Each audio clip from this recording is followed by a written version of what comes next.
Hello बच्चों, क्या हाल चाल। उम्मीद है आप लोग स्वस्थ होंगे, मस्त होंगे। बच्चों, आज से हम लोग एक नई जर्नी स्टार्ट कर रहे हैं। कक्षा 12 फिजिक्स, यूनिट फर्स्ट और चैप्टर 1, जिसमें लेक्चर नंबर हमारा 1 होगा। मैं हूँ केडी सर। आप सभी लोगों का हमारे चैनल में स्वागत, वंदन, अभिनंदन है। वीडियो शुरू करने से पहले हम आपसे रिक्वेस्ट करते हैं कि आप लोग वीडियो को लाइक, कमेंट और शेयर जरूर करिए और चैनल को सब्सक्राइब भी करें। तो चलिए हम लोग एक नई जर्नी प्रारंभ करते हैं।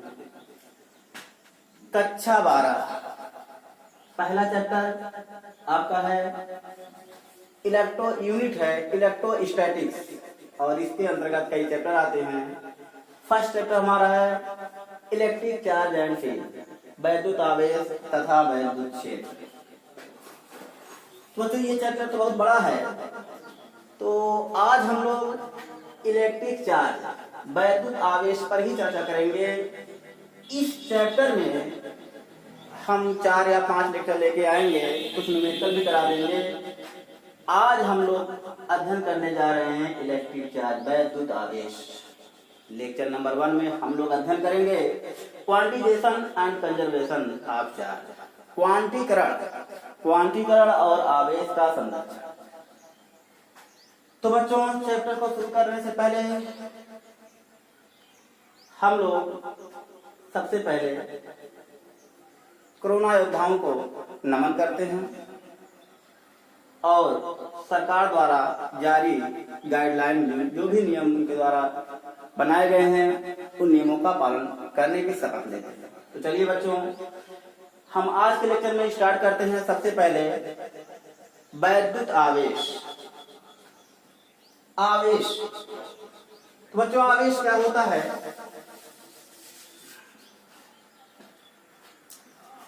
तो बच्चों, वैद्युत आवेश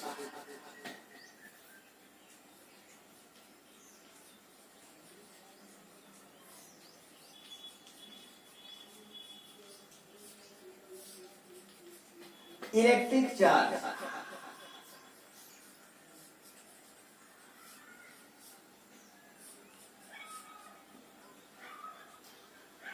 तो वैद्युत आवेश बच्चों, आप लोग कॉपी और पेन ले लीजिए, परिभाषाएं आप लिखते रहें। तो वैद्युत आवेश की परिभाषा हम बता रहे हैं। वैद्युत आवेश पदार्थ का आंतरिक गुण होता है। वैद्युत आवेश पदार्थ का आंतरिक गुण है जो इलेक्ट्रॉनों के ट्रांसफर से उत्पन्न होता है।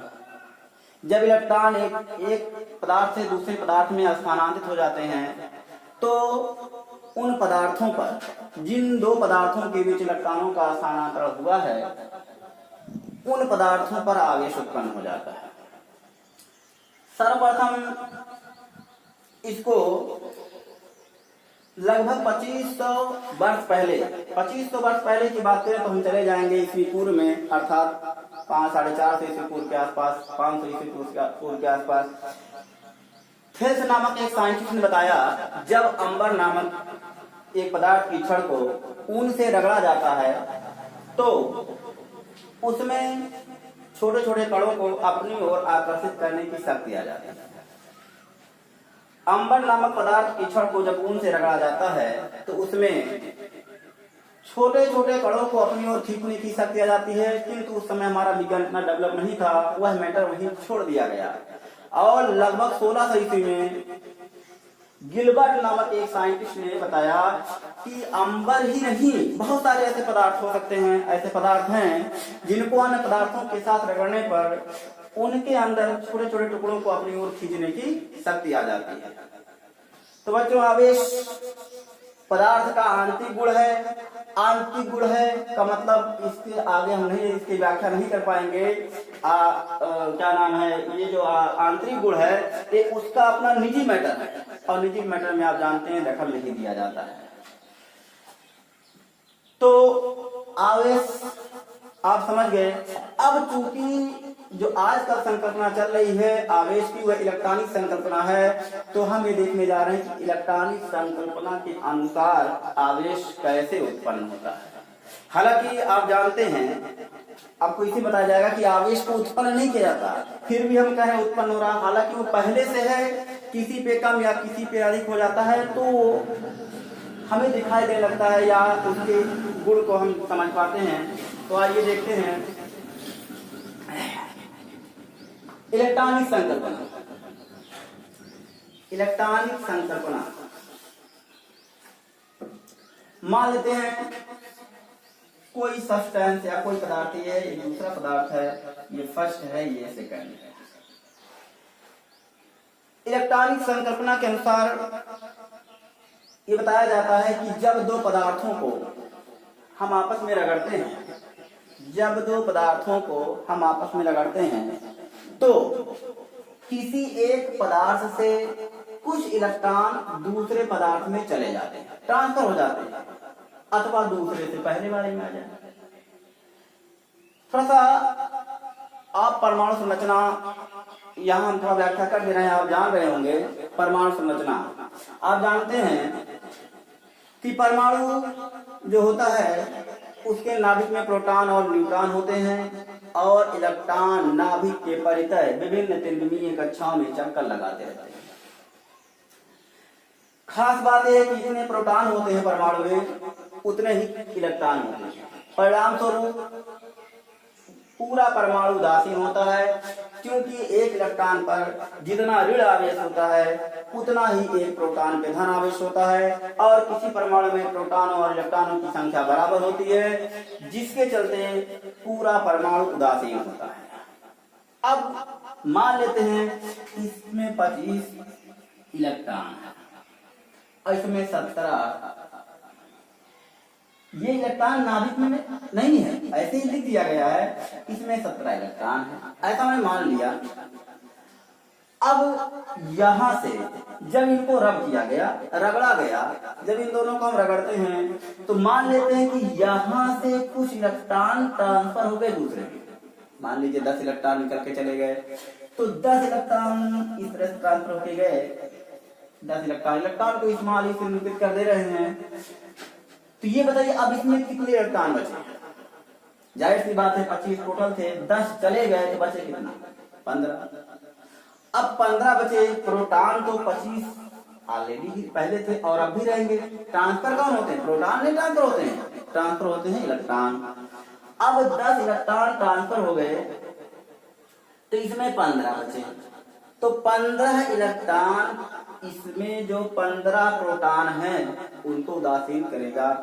25 प्रोटॉन थे, 15 उदासीन हुए तो 10 प्रोटॉन बच गए। और प्रोटॉनों पर बच्चों का ऐसा आवेश होता है धन आवेश।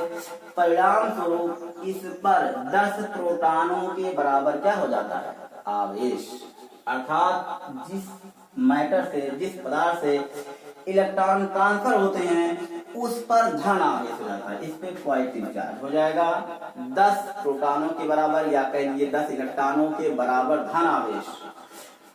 दूसरी तरफ हम बात करें तो इस पर 17 इलेक्ट्रॉन पहले से थे, यहाँ से 10 इलेक्ट्रॉन ट्रांसफर होकर के आ गए, तो 17 और 10 27, जाहिर सी बात है अब टोटल 27 इलेक्ट्रॉन हो गए।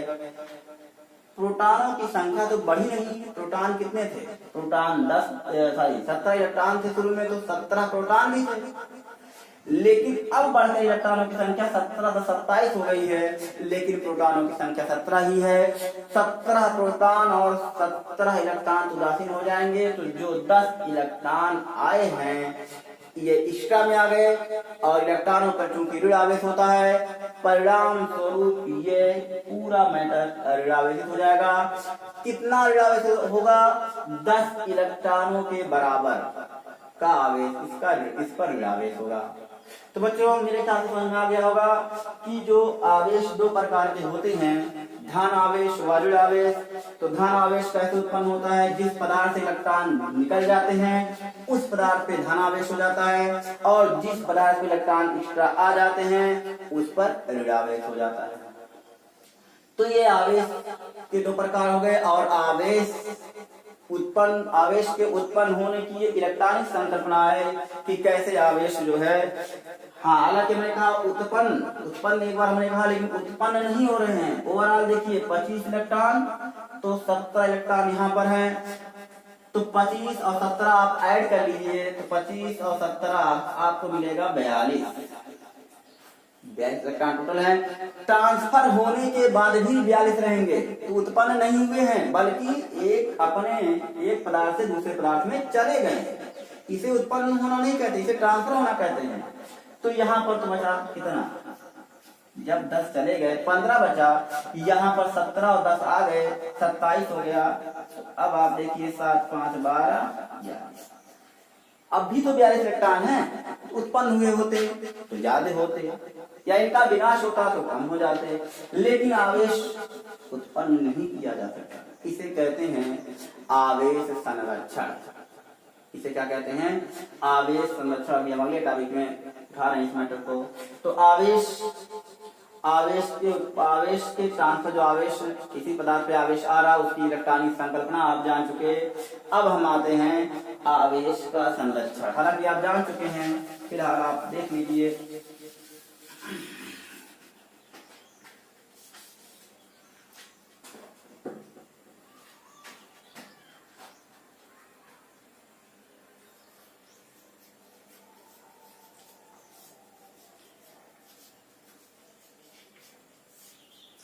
Conservation of charge.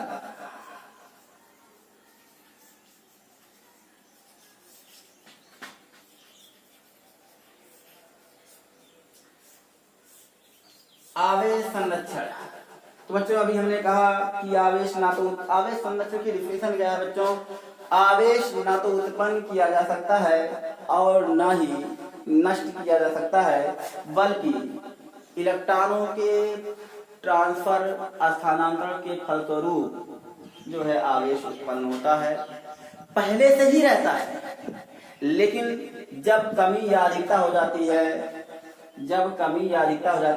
तब जाकर के उस पे धन या ऋण आवेश हो जाता है, अदरवाइज वो पहले से उदासीन रहता है।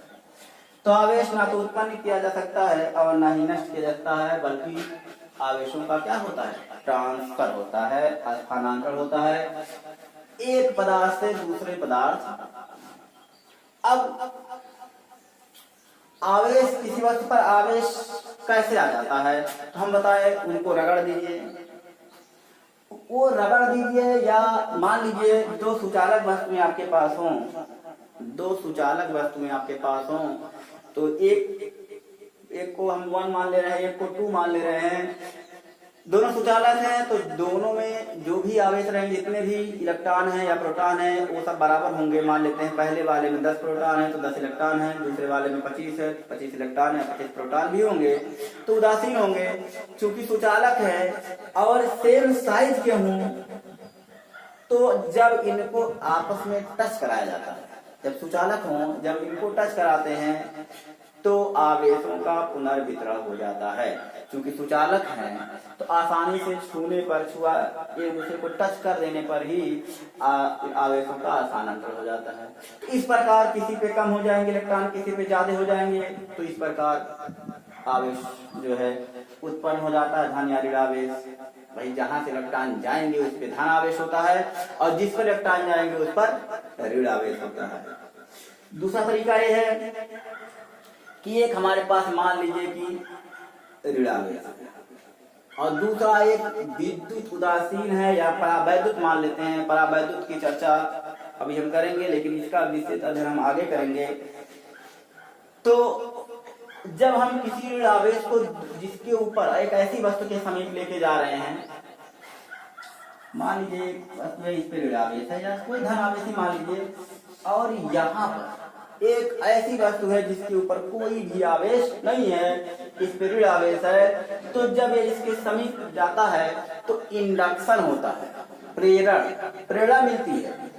किसको ये क्या हो जाता है, ये जब इसमें नेगेटिव चार्ज है तो ये इस तरह बिहेव करता है कि इसके निकट वाले सरफेस पे इसके विपरीत आवेश उत्पन्न हो जाता है, और जितना ही पॉजिटिव चार्ज यहाँ उत्पन्न होता है, उतना ही यहाँ पर नेगेटिव चार्ज उत्पन्न होता है। ओवरऑल ये उदासीन ही है, लेकिन अगर हम इसको पृथ्वी से अर्थ कर दें तो आज अगर यहाँ प्लस आवेश हम ले लें तो यहाँ कैसे क्या होगा, यहाँ पर इसके निकट वाले सर्कल पे निगेटिव चार्ज हो जाएगा और इस पे पॉजिटिव चार्ज हो जाएगा। और ये इसे हम यदि हम पृथ्वी से अर्थ करते हैं तो पृथ्वी से अर्थ करने का तात्पर्य है कि पृथ्वी इलेक्ट्रॉन का ओशियन कह सकते हैं, इलेक्ट्रॉन की खान कह सकते हैं। तो यहाँ से इलेक्ट्रॉन आएंगे और इसको उदासीन कर देंगे, तो आप देख रहे हैं उदासीन हो जाएगा, पॉजिटिव चार्ज इलेक्ट्रॉन से उदासीन हो जाएगा और यहाँ ओवरऑल बचेगा निगेटिव चार्ज। तो इस प्रकार भी यहाँ पर आप देख रहे हैं जहाँ कोई आवेश नहीं था पहले शुरुआत में, और अब इसके ऊपर आप देख रहे हैं कैसा आवेश हो गया है, निगेटिव चार्ज हो गया है। कैसा आवेश हो गया, निगेटिव चार्ज। तो ये दूसरा तरीका था आवेश उत्पन्न करने का। एक तीसरा तरीका है कि जब दो कुचालक वस्तुएं हों, कैसी हो, कुचालक वस्तुएं हों, आप जानते हैं कुचालक वे होते हैं जिनमें इलेक्ट्रॉन दृढ़ता से बने होते हैं, उनको आपस में रब करते हैं, रगड़ते हैं। तो रगड़ने के परिणाम स्वरूप इलेक्ट्रॉनों का स्थानांतरण होता है, तेजी से रगड़ना पड़ेगा। कंडक्शन चालन, जो कंडक्शन होते हैं उनको टच करा देंगे तो भी इलेक्ट्रॉनों का ट्रांसफर होना शुरू हो जाएगा। लेकिन जो कंडक्शन नहीं है, इंसुलेटर हैं या कम कंडक्टिंग पावर रखते हैं, उनको थोड़ा रगड़ते हैं तो उनमें इलेक्ट्रॉनों का ट्रांसफर हो जाता है। तो इस प्रकार जो है फ्रिक्शन इसे कह सकते हैं, घर्षण के द्वारा भी जो है हम आवेश उत्पन्न कर सकते हैं। उत्पन्न करने का मतलब जो इलेक्ट्रॉन थे उनका ट्रांसफर। इस प्रकार हम आवेशों के उत्पन्न करने की विधि भी समझ गए। अब उत्पन्न करना बार बार जो कहा जा रहा है, इसका तात्पर्य है कि इलेक्ट्रॉनों का ट्रांसफर इधर से उधर हो जाना। तो ये बच्चों, अब हम यहाँ जो पढ़ने जा रहे हैं वास्तव में जो ये चैप्टर जो है वास्तव में इलेक्ट्रोस्टैटिक्स है। देखिए, इलेक्ट्रिक से संबंधित दो पार्ट होते हैं, एक इलेक्ट्रोस्टैटिक होता है, एक इलेक्ट्रोडायनामिक्स होता है। हम इस चैप्टर में इलेक्ट्रोस्टैटिक्स, स्थिर वैद्युतिकी, इलेक्ट्रोस्टैटिक्स का मतलब स्थिर वैद्युतिकी, मतलब यहाँ पर हम जो अध्ययन करेंगे, यहाँ पर हमारे चार्ज स्थिर होंगे, गतिशील नहीं होंगे, गतिहीन होंगे। और इसमें आप 4-5 चैप्टर पढ़ेंगे। इलेक्ट्रोडायनेमिक्स में हम करंट, जब करंट चलती है तो उसमें आवेश चलते हैं, इलेक्ट्रॉन चलता है, तो वो डायनेमिक गतिशील अवस्था है। तो उसको हम आगे खंडों में अध्ययन करेंगे, अगले चैप्टर में अध्ययन करेंगे। अगले यूनिट, वो दूसरी यूनिट है जिसमें आप प्रत्यावर्ती धारा वगैरह या मैग्नेटिक फील्ड वगैरह, चुंबक वगैरह पढ़ेंगे, वो सब उसमें अलग से आएगा। तो ये इलेक्ट्रोस्टैटिक्स है। तो बच्चों, अब हम आते हैं क्वांटाइजेशन। कहाँ है, मिट गया, लेक्चर नंबर 1 जहाँ लिखे थे वहां था। क्वांटाइजेशन ऑफ चार्ज बहुत ही इंपॉर्टेंट है। आवेश का क्वांटीकरण, आवेशों का क्वांटीकरण, या कह सकते हैं फंडामेंटल चार्ज, मूल आवेश।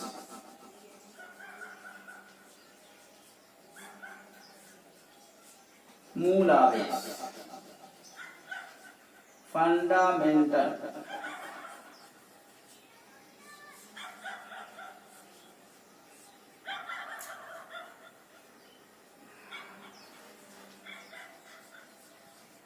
आवेशों का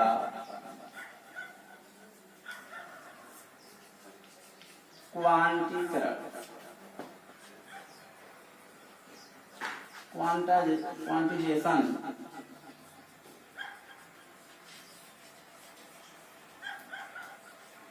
ऑफ चार्ज।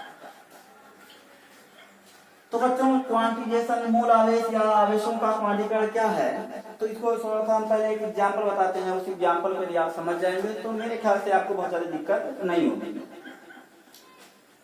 तो क्या है मूल आवेश, क्या है? तो एग्जाम्पल के रूप में आजकल मार्केट में यदि आप जाते हैं और हम आपसे पूछें कि, या दुकानदार से ही आप कोई सामान लेते हैं, तो कम से कम कितने रुपए का आप सामान खरीदेंगे?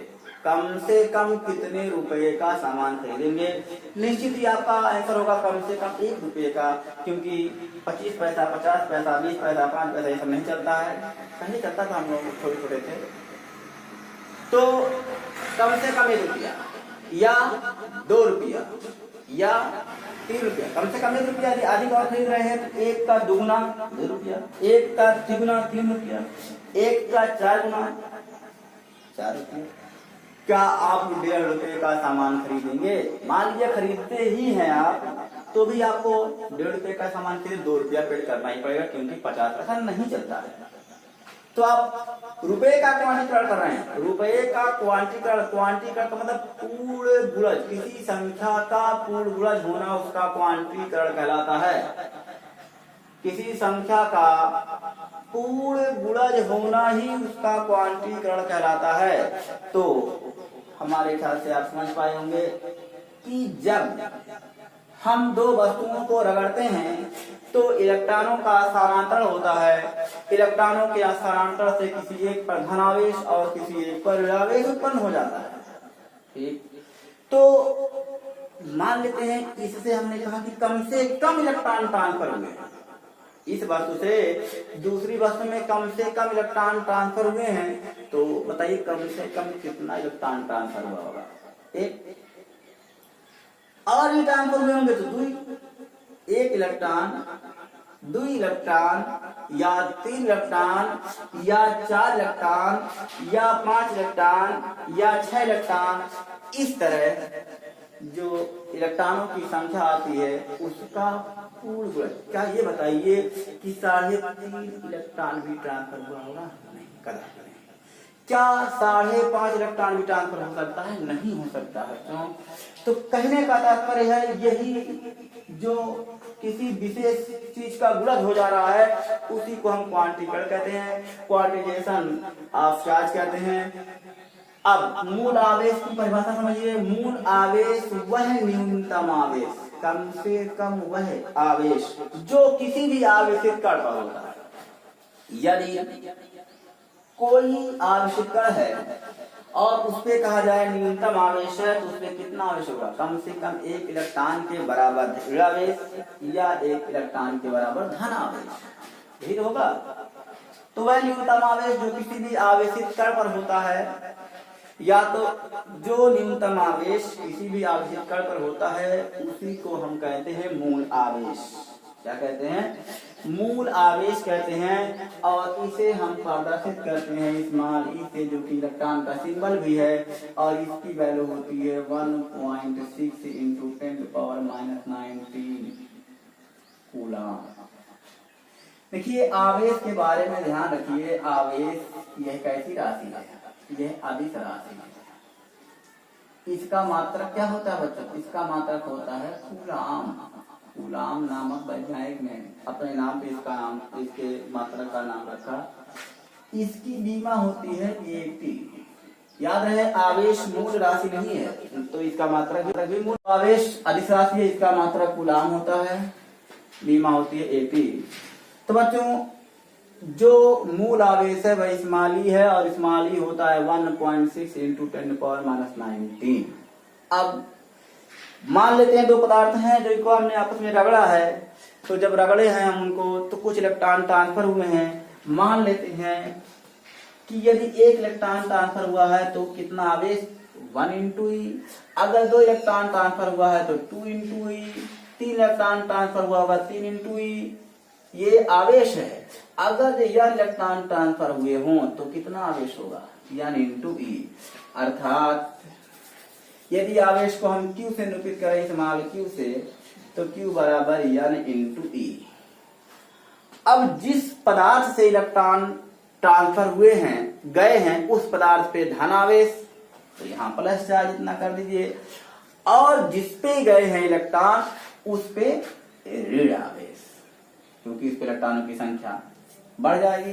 तो Q बराबर n × e। ये आपका एक फार्मूला मिल गया। यह E क्या है? E जो है फंडामेंटल चार्ज है, मूल आवेश है, इसका मान होता है 1.6 × 10⁻⁹ कूलम। यह इलेक्ट्रॉनों की संख्या है और Q आवेश है। तो बच्चों मेरे ख्याल से आपके समझ में आ गया होगा मूल आवेश और आवेशों का क्वांटीकरण। तो बच्चों अब हम आपको यहाँ एक सवाल बताते हैं। चलिए देखते हैं, एक क्वेश्चन देख लेते हैं इस पे।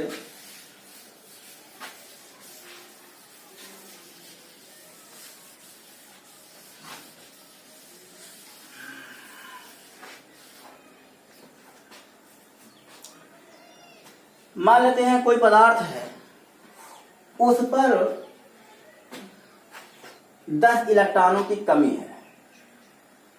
सवाल है इस तरह से, मान लेते हैं कोई ये पदार्थ है और उस पर 10 इलेक्ट्रॉनों की कमी है, तो उस पर उत्पन्न आवेश की प्रकृति, उस पर उत्पन्न आवेश की प्रकृति और आवेश का मान बताना है। तो बच्चों जाहिर सी बात है, उस पर 10 इलेक्ट्रॉनों की कमी है। कितने इलेक्ट्रॉनों की कमी है? 10। इलेक्ट्रॉनों की संख्या को हम क्या कहे थे?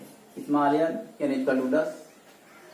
और आप ई का मान तो आप जानते हैं, E equal to 1.6 into 10⁻⁻19 coulomb. तो बताइए, अगर इलेक्ट्रॉनों की कमी है किसी पे, तो उस पे किस प्रकार का आवेश होगा? धन आवेश। इलेक्ट्रॉन चले गए हैं तो यहाँ पर नाभिक में धनावेश जो होता है उसको कम मात्रा में इलेक्ट्रॉन जब बचेंगे तो कम मात्रा में उदासीन कर पाएंगे, परिणाम स्वरूप ओवरऑल इस पे धन आवेश हो जाएगा। तो इलेक्ट्रॉनों की जब कमी होगी तो उस पर धन आवेश होगा। तो यहाँ पर पहला आंसर हो गया कि उस पदार्थ पर, जो उसकी पदार्थ पर उत्पन्न आवेश की प्रकृति है वह क्या? धनावेशित। उस पर कौन सा आवेश होगा? धनावेश। और कितना आवेश उत्पन्न होगा? तो वहां हमारे पास फार्मूला है Q बराबर यानी इंटू ई। तो n का मान है 10, E equal to 1.6 into 10⁻⁻19 coulomb. ये हो जाएगा 16 इंटू 10⁻⁻19 कूलम। 16 हो गया। तो इस तरह से बच्चों और भी सवाल लगा सकते हैं। कभी कभी सवाल में इस तरह Q दिया होता है और पूछ लेता है कि कितने इलेक्ट्रॉन ट्रांसफर हुए हैं।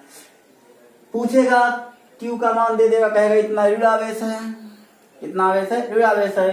तो पूछेगा आपसे कि इस पर ऋण आवेश है, तो इस पर जो है आवेश की जो है यहाँ इलेक्ट्रॉनों की कमी है या अधिकता है। तो जाहिर सी बात है, यदि Q ऋण है तो ऋण कब होता है? जब एक्स्ट्रा इलेक्ट्रॉन आ जाते हैं, अर्थात उस पर इलेक्ट्रॉनों की क्या हो जाती है? अधिकता हो जाती है। तो इसका मतलब यदि इलेक्ट्रॉनों की अधिकता है, उस पर ऋण आवेश है, तो इलेक्ट्रॉनों की अधिकता होगी, उस पर एक्स्ट्रा इलेक्ट्रॉन आ जाते हैं। और E का मान 1.6 इंटू 10⁻⁻19 रख करके इसमें इससे डिवाइड करके n का मान निकाल देते हैं। याद रहे, n का मान एक पूर्णांक आना चाहिए। यदि पूर्णांक नहीं आएगा तो इसका मतलब हो गया कि कोई इलेक्ट्रॉन थोड़ा मोड़ा, जैसे अब 1.6, जैसे इसकी वैल्यू 1.6 और भी कुछ होती है, जैसे 5.99 आ गया तो 5.99 मीन्स क्या? हम 6 मान लेंगे उसको, और क्या, इस तरह से। क्योंकि आप देखें कि आवेशों का क्वांटिकल 1, 2, 3, 4 इस तरह से इलेक्ट्रॉन ट्रांसफर होते हैं, 1.5, 1.25, 2.5, 3.25, 3.5 इस तरह से नहीं। तो बच्चों ये समझ में आ गया। अब हम आते हैं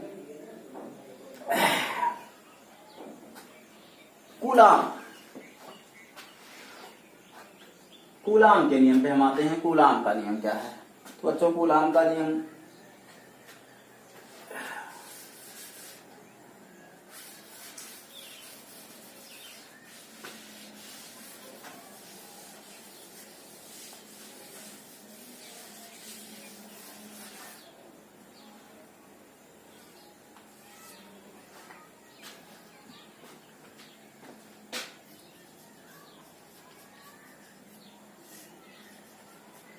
कूलाम का नियम,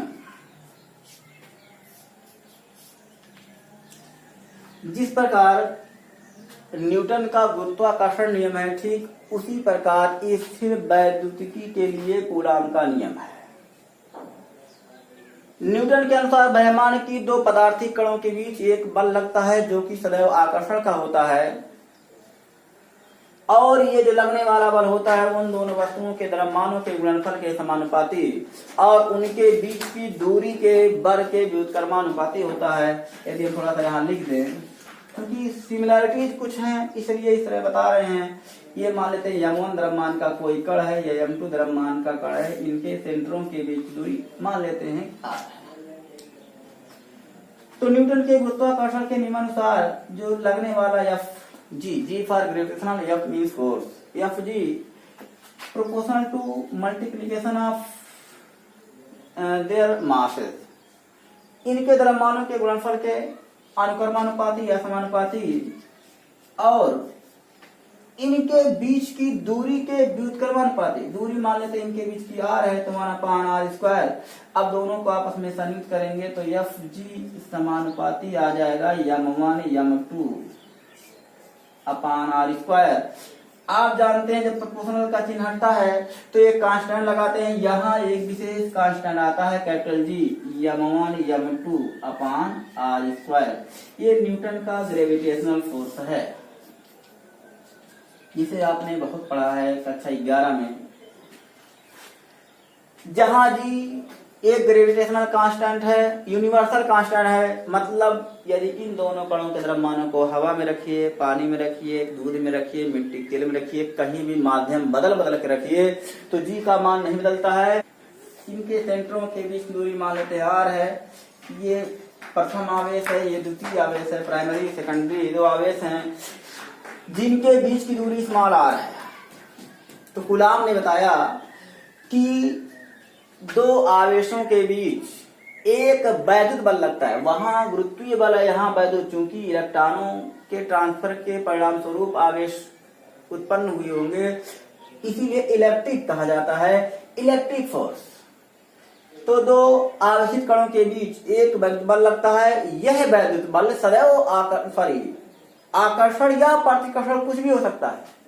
यहाँ पर जो अभिजी है ये सदैव आकर्षण का होता है, इसमें प्रतिकर्षण की कोई संभावना ही नहीं है। दो वस्तुएं एफजी जो के अंतर्गत हमेशा अट्रैक्ट ही करते हैं, कभी भी एक दूसरे को रिपेल नहीं करते हैं। तो यहाँ ये दोनों वस्तुएं मान ले दोनों कण आवेशित हैं, उनके ऊपर Q1 और Q2 आवेश हैं, उनके सेंटरों के बीच की डिस्टेंस मान लेते हैं r है। तो कूलाम के अनुसार दोनों आवेशों के बीच एक वैद्युत बल लगता है, यह वैद्युत बल आकर्षण अथवा प्रतिकर्षण दोनों का हो सकता है। लगने वाला यह वैद्युत बल इन दोनों आवेशों के गुणनफल के समानुपाती और इनकी बीच की दूरी के व्युत्क्रमानुपाती होता है। तो कूलाम के नियमानुसार Fe electric force proportional to Q1 into Q2, again electric force proportional to 1 upon R square. दोनों को कंबाइन कर दीजिए तो आपको मिल जाएगा Fe proportional to Q1 Q2 upon R square. Fe proportional to Q1 Q2 upon R square. बच्चों आप लोग जानते हैं जब भी हम समानुपाती चिन्ह हटाते हैं तो एक नियतांक लगाते हैं, ये नियतांक यहाँ पर आता है। बच्चों देखिए कई किताबों में कहीं यहाँ के लिख दिया होता है, लेकिन हम पूरा नियतांक यहीं से लिख रहे हैं। देखिए ये नियतांक होता है 1 अपान 4 पाई अपसाइलन, इसका नाम है epsilon. Fe is equal to 1 upon 4 pi epsilon 0 के भी बता रहे हैं क्या है Q1 Q2 upon R square. इसे आपको याद रखना होगा, यही न्यूटन कूलाम का नियम है। इलेक्ट्रिक फोर्स यही दोनों आवेशों के बीच लगता है। तो Fe equal to 1 upon 4 pi epsilon 0 के Q1 Q2 upon R square. अब ये 1 अपान 4 पाई अपसाइलन 0, इसकी भी वैल्यू याद रखिए 1 अपान 4 पाई अपसाइलन 0 अपसाइलन 0 इसका टू 9 इंटू 10 पावर होता है 9। अपसाइलन 0 होता है 8.85 into 10 power minus 12। 8.85 into 10 power minus 12 coulomb square पर newton metre square. Coulomb square पर न्यूटन मीटर स्क्वायर। अपसाइलन 0 का मान अपसाइलन 0 बार बार आता रहेगा, चिंता ना करिए। अब बच्चों बात आती है ये के जो है उस पे सवाल थोड़ा कम आते हैं। जो ये के है वो माध्यम, किस माध्यम में ये दोनों आवेश जिस माध्यम में रखे गए हैं उस माध्यम का प्रावृत्तांक है। यहां देखिए निर्वात या वायु के लिए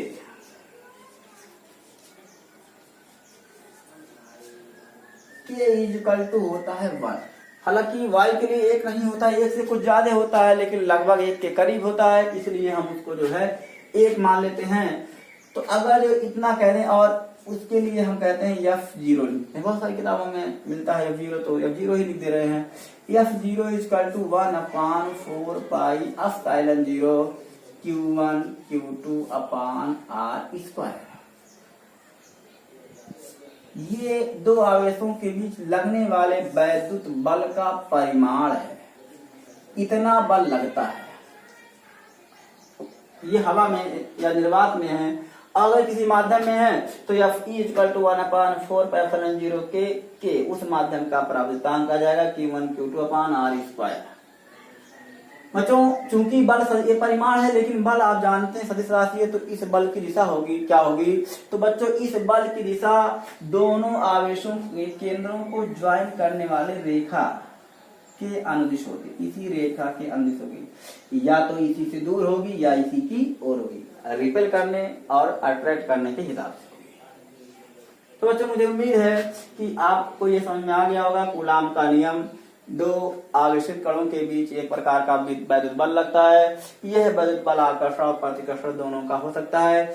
यह बल दोनों आवेशों के गुणनफल के समानुपाती और उनके बीच की दूरी के वर्ग के व्युत्क्रमानुपाती होता है, और डेरिवेशन आपके सामने है।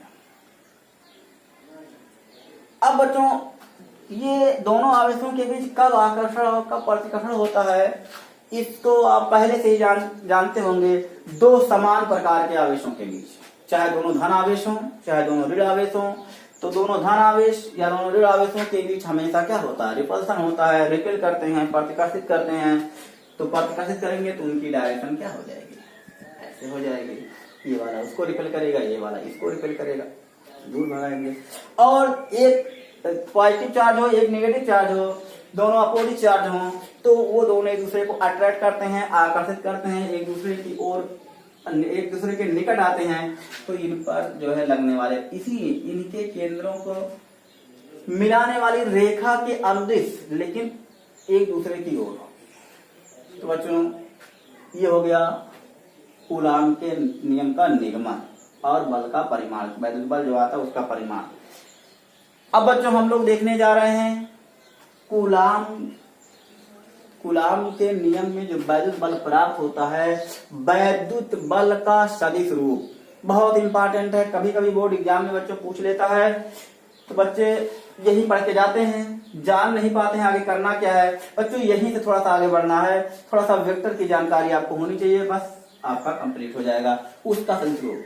तो कूलाम के नियम द्वारा प्राप्त वैद्युत बल का सदिश रूप, तो सदिश रूप बच्चों हम लोग देखते हैं क्या है सदिश रूप। हम तो थोड़ा सा इसमें एक चीज और बता दें आपको, कंपेयर कर दें वैद्युत बल और गुरुत्वाकर्षण बल में तुलनात्मक। ध्यान दीजिएगा, बहुत छोटे कणों के लिए न्यूटन का गुरुत्वाकर्षण नियम काम नहीं करता है। आप सिंपली देख पा रहे हैं कि जो न्यूटन का गुरुत्वाकर्षण बल है Fg, वह द्रव्यमानों पर निर्भर करता है। यदि कण बहुत छोटे हों, पार्टिकल बहुत छोटे छोटे हों, तो जाहिर सी बात है यह बल बहुत कम होता है। और यहाँ ये जो बल है वैद्युत बल है, वो आवेशों पर डिपेंड करता है, आवेशों पर डिपेंड करता है। और आप जानते हैं कि आवेश कम से कम फंडामेंटल चार्ज तो अवश्य होगा, 1.6 × 10⁻⁹ कूलाम का आवेश अवश्य होगा। अगर हम कंपेयर करें इलेक्ट्रॉन प्रोटॉन के वैद्युत बल और गुरुत्वीय बल की तुलना करें, तो जो वैद्युत बल आता है वह लगभग गुरुत्वीय बल का 10⁻43 गुना अधिक आता है। वैद्युत बल इलेक्ट्रॉनों और प्रोटॉनों के बीच लगने वाले गुरुत्वीय बल या गुरुत्वाकर्षण बल का 10⁻40 से एबव आता है। तो कहने का मतलब बहुत सूक्ष्म कणों के लिए न्यूटन का नियम प्रभावित नहीं हो पाता है, इसीलिए आवेशित कणों के लिए हमें कूलाम के नियम की आवश्यकता पड़ेगी। अब हम यहाँ पर वैद्युत बल का सदिश रूप देखने जा रहे हैं।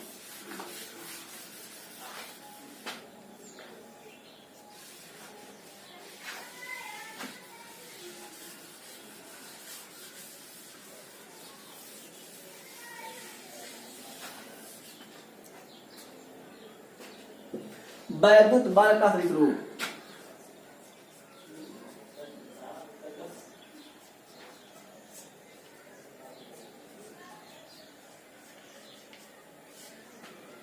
वैद्युत बल का सदिश रूप vector form of electric force.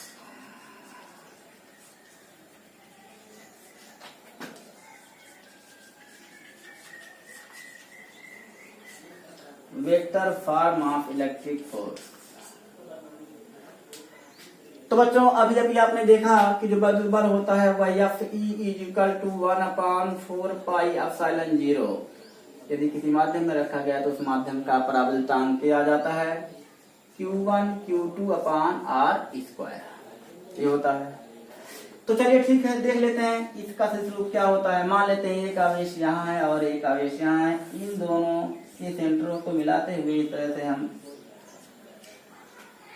हम इन दोनों पे जो आवेश लेने जा रहे हैं वो प्लस आवेश लेने जा रहे हैं। ये प्लस Q1 आवेश है, प्लस Q2 आवेश है।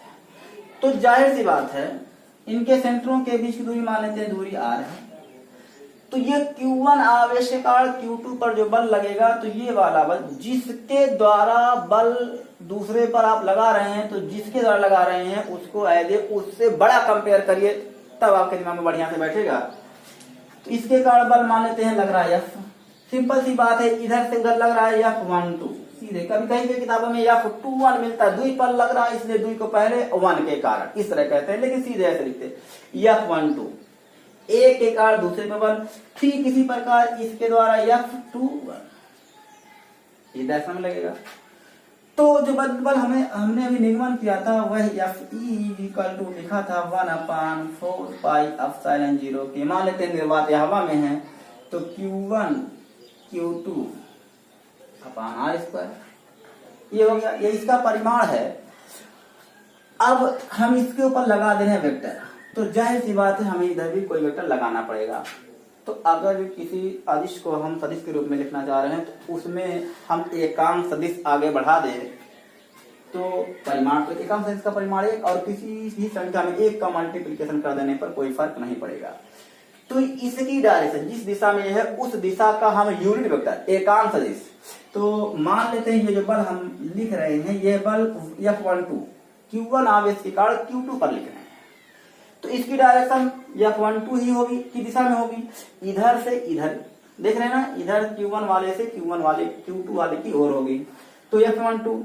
तो हम यहाँ पर जब वेक्टर फॉर्म में से लिखे हैं, तो यहाँ पर यूनिट वेक्टर लिखेंगे। यूनिट वेक्टर एकांक से किस दिशा में, जिस दिशा में यह बल लग रहा है उस दिशा में यूनिट वेक्टर। तो इस दिशा में मानते हैं दूरी जो है R है, इसको जब 1 से 2 पर हम अध्ययन करने जा रहे हैं, तो इसे हम क्या लिख देंगे R12, क्या लिखेंगे R12, ताकि स्पष्ट रहे कि 1 से किधर जाना है, 2 की तरफ जाना है। वेक्टर R12 का यूनिट वेक्टर यदि इसका परिमाण 1 होगा और इसमें 1 का गुणा करेंगे कोई फर्क नहीं पड़ेगा, केवल ये दिशा बता रहा है कि हाँ इस दिशा में है। अब थोड़ा सा आपको बताएं यूनिट वेक्टर के लिए, unit vector A = vector A upon determinant A, आपने पढ़ा होगा। या सिंपली इसे ऐसे भी लिख सकते हैं, वेक्टर A सिंपली इसे विदाउट वेक्टर, इसका मतलब है परिमाण, ये इसका जो है परिमाण है, ठीक है ना, वेक्टर रूप नहीं है। अगर वेक्टर रूप लिखेंगे तो इसे माड के रूप में लिखेंगे। तो ये देखिए क्या होगा, vector unit vector R12 = vector R12 divided by माड ऑफ वेक्टर R12। क्या इस तरह लिख सकते हैं?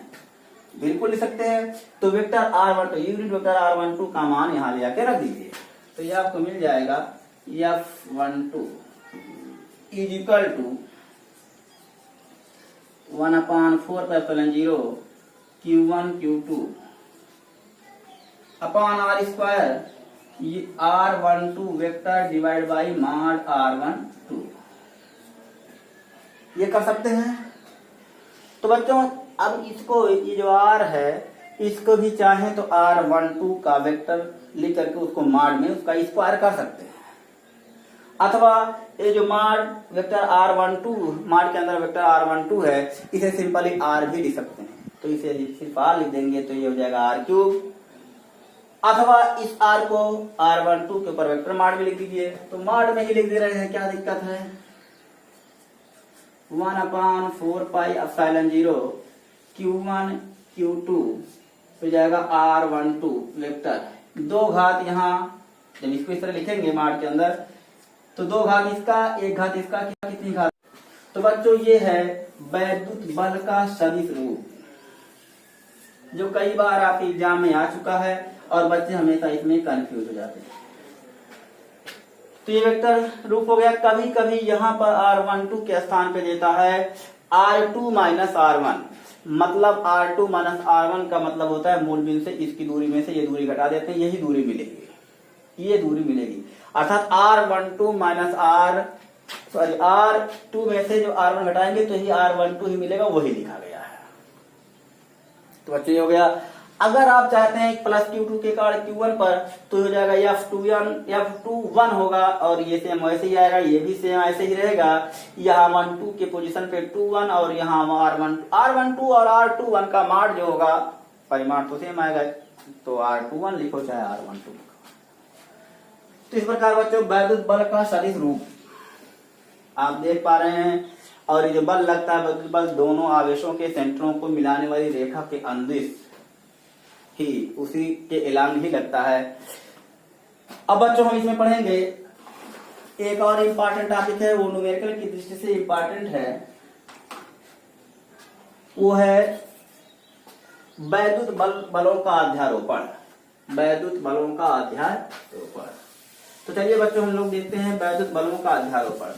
तो बच्चों अध्यारोपण का सिद्धांत आपने तरंग में पढ़ा होगा, वेव में, कि जब दो तरंगें किसी माध्यम में चलती हैं तो माध्यम के किसी तरह का परिणामी विस्थापन उन दोनों तरंगों द्वारा उत्पन्न विस्थापनों के सदिश योग के बराबर होता है। जब किसी माध्यम में दो या अधिक तरंगें चलती हैं तो माध्यम के कण विस्थापित होते हैं। मान लेते हैं वो दोनों तरंगें ट्रांसवर्स हैं, अनुप्रस्थ तरंगें हैं, तो माध्यम के कण ऊपर नीचे कंपन करेंगे। तो किसी समय दोनों तरंगों का किसी समय विस्थापन एक का ऊपर की तरफ 10 था, एक दूसरी तरंग का नीचे की तरफ 5 था।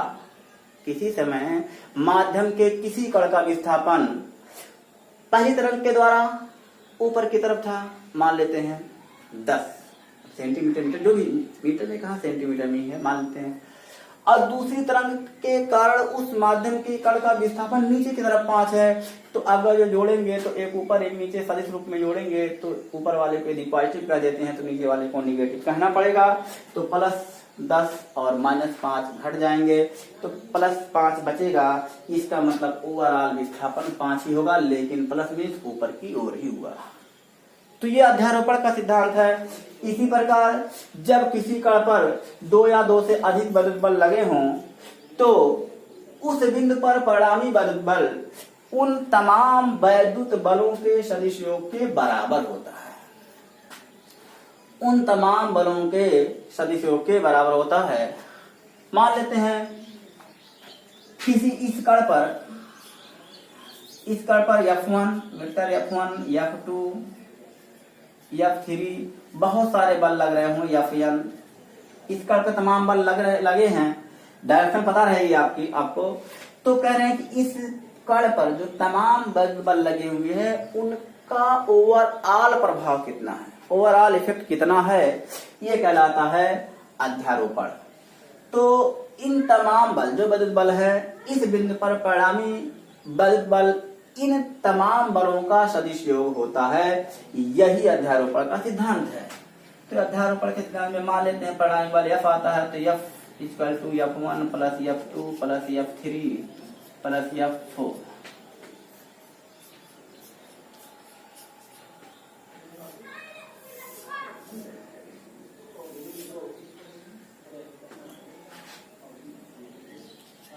Fn कर दीजिए, मान लीजिए N4 इस तरह से।